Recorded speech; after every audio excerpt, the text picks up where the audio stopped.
श्री राधे। आइए तृतीय स्कंद के 29वें अध्याय में प्रवेश करते हैं।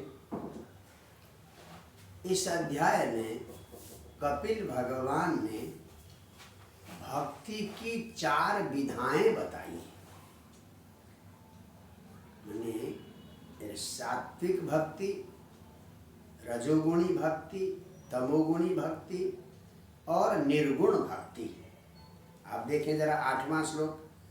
अभिसंधाययो हिंसां दंभं मात्सर्यमेव वा संरम्भे भिन्न दृग्भावं मयि कुर्यात् सतामस।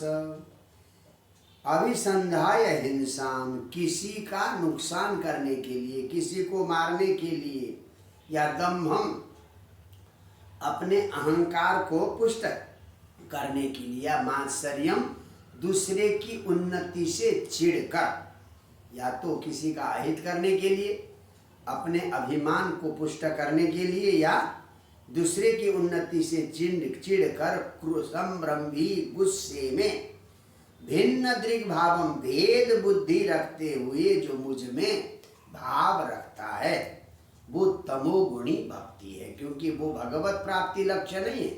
किसी का अहित करना, अपने अहंकार को बल देना, या किसी की उन्नति से चिढ़ना, ये लक्ष्य है। इसलिए ऐसे भक्तों को क्या कहेंगे? तामसी भक्ति कहते हैं। अब राजसी भक्ति कौन सी है? विषयानभिसंधाय यशः ऐश्वर्यमेव वा अर्चादावर्चयेद्यो मां पृथग भाव स राजस। विषयान अभिसंधाय, मुझे ये वस्तु मिल जाए, मुझे संपत्ति मिले, धन मिले, नौकरी मिले, गाड़ी मिले, तो संसार के विषयों का चिंतन करते हुए, या मुझे यश मिले, ऐश्वर्य मिले, इस इच्छा से अर्चादव, भगवान की मूर्ति आदि में जो अर्चना करे, पर उसमें सांसारिक वस्तु को प्राप्त करने की इच्छा है। भगवत प्राप्ति की इच्छा नहीं है, सांसारिक वस्तु को प्राप्त करने की इच्छा से पृथक भाव भेद दृष्टि, यानी संसार से भेद दृष्टि करते हुए जो माम अर्चादो अर्चय, मूर्ति आदि में मेरी पूजा करता है, वो रजोगुणी भक्त है। क्यों?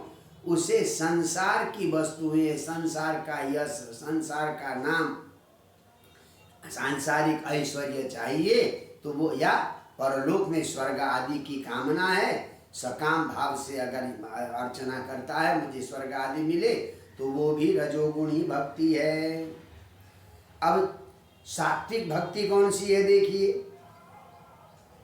कर्म निर्हारमुद्दिश्य परस्मिन् वा तदर्पणम् यजेद्यष्टव्यमिति वा पृथग भाव स सात्विक।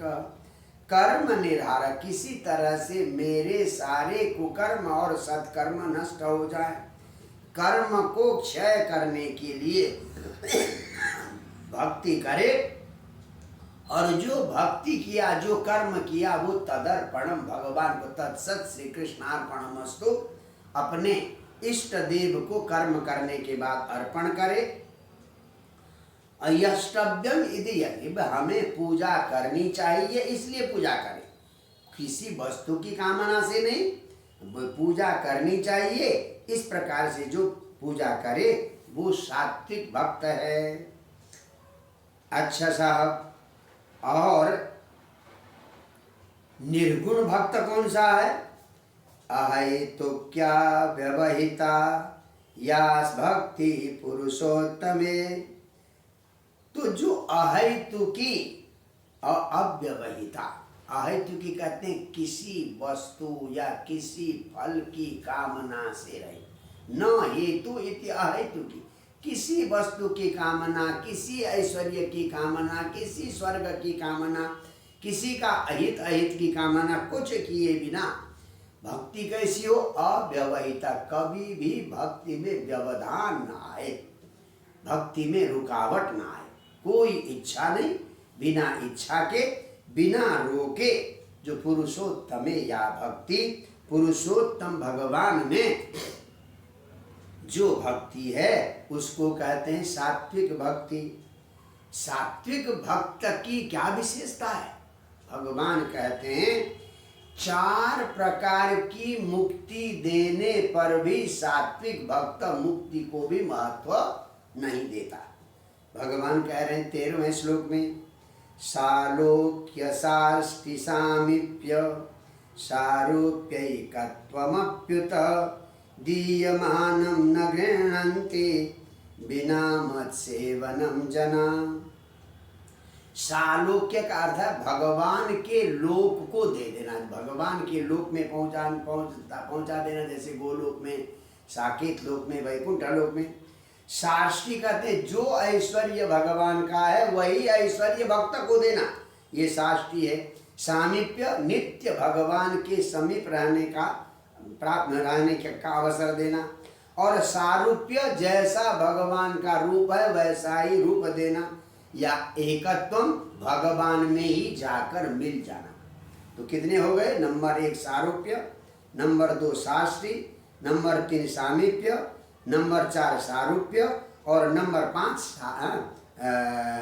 सारूप्य, सायुज्य और सारूप्य, एकत्व। इस प्रकार से 5 प्रकार किए मोक्ष को भी दीयमानम, 5 प्रकार के मोक्ष या एक मोक्ष भी दिया जाए तो मत सेवनम बिना न गृह्णन्ति, भक्त केवल मेरी सेवा के अलावा इन 5 प्रकार के मोक्ष को भी स्वीकार नहीं करते हैं। तो ये भक्त कैसे होते हैं? ये निर्गुण भक्त होते हैं, गुण से परे भक्त होते हैं। अच्छा, तो इस प्रकार से भक्तों की विशेषता यहाँ पर बताया। भगवान यहाँ पर कहते हैं कि ऐसे भक्तों को मैं स्वीकार नहीं करता हूँ। बहुत बढ़िया श्लोक है, आप देखें जरा 21वां श्लोक, अहम सर्वेषु भूतेषु भूतात्मावस्थितः सदा तमवज्ञाय मामर्त्य कुरुचेता विडम्बनम। अहम सर्वेषु भूतेषु, सारे प्राणियों के अंदर आत्मा के रूप में मैं ही बैठा हूँ, और उन प्राणियों की उपेक्षा करके, उन प्राणियों की का अपमान करके, जो अर्चादो अर्चये, जो मूर्ति की तो पूजा करता है पर प्राणी के अंदर बैठी हुई मेरा अपमान करता है, तो कहते हैं तो वो केवल अर्चा विडम्बनम, वो तो केवल पूजा, तो केवल बहाना है, वो कोई भक्त नहीं है। तो इस प्रकार जो प्राणियों का अपमान करके केवल मूर्ति पूजा करता है वो भस्म में हवन करता है, और ऐसे भक्त के भक्ति को मैं स्वीकार नहीं करता हूँ। क्या कहते हैं? तो ऐसा भक्त के मन में कभी शांति नहीं आ सकती, क्योंकि प्राणियों के प्रति तो द्वेष है और केवल मूर्ति पूजा करता है, तो ऐसे भक्त का मन कभी शांत नहीं होता। अच्छा, एक और विशेषता कि हमें मूर्ति पूजा कब तक करनी चाहिए, बहुत बढ़िया बात है। अर्चादावर्चये तावद् ईश्वरं मां स्वकर्म कृत यावन्न वेद स्वरिधि सर्वभूतेषु अवस्थितम्। मूर्ति पूजा तभी तक करना चाहिए जब तक आपको ये लगे न लगे कि सारे प्राणियों में वही भगवान है। कीट पतंग से लेकर हाथी घोड़े मनुष्य आदि में भी वही परमात्मा आत्मा के रूप में, ये भाव जब तक न बने तब तक मूर्ति में पूजा करनी चाहिए। देखिए, तो अर्चादौ मूर्ति आदि में तावत माम ईश्वरम अर्चय, तब तक मेरी पूजा करे मूर्ति आदि में। बोले कब तक? यावत जब सर्वभूतेषु अवस्थितम माम हृदि न वेद, सबके हृदय में मैं बैठा हूँ, इस बात को जब तक उसे एहसास न हो ये अनुभूति न हो तभी तक मूर्ति पूजा करनी चाहिए। अब यहाँ पर एक दूसरा प्रसंग है, समस्त जीवों में कि कौन किससे श्रेष्ठ है। बहुत बढ़िया विषय है, यहाँ पर देख लीजिए। जीवा श्रेष्ठा है जीवानाम, निर्जीव पत्थरों से सजीव वृक्ष श्रेष्ठ हैं।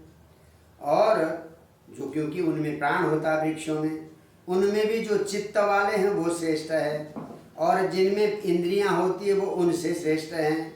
उनमें भी स्पर्श वेदीभ्य, स्पर्श जानने वालों से श्रेष्ठ हैं, रस को जानने वाले मछली आदि। और तेभ्य, मछली आदियों से श्रेष्ठ है भ्रमरा आदि जो गंध को जानने वाले हैं, और उनसे भी श्रेष्ठ हैं शब्दविद, शब्द को जानने वाले सर्प आदि। और उनसे भी श्रेष्ठ है रूप भेद विद, जैसे कौवे आदि रूप को पहचानते हैं वो श्रेष्ठ हैं। उनसे श्रेष्ठ हैं उभयतो दत्त, दोनों ओर जिनके दांत है, गाय आदि भैंस आदि, ये श्रेष्ठ हैं। और तेसाम, उनमें भी बहुपदा श्रेष्ठा, जैसे 6 पद, कोई 8 पैर वाले कीड़े मकोड़े होते हैं वो श्रेष्ठ है। उन अनेक पद वालों से भी चतुष्पाद, 4 पैर वाले गाय आदि श्रेष्ठ हैं।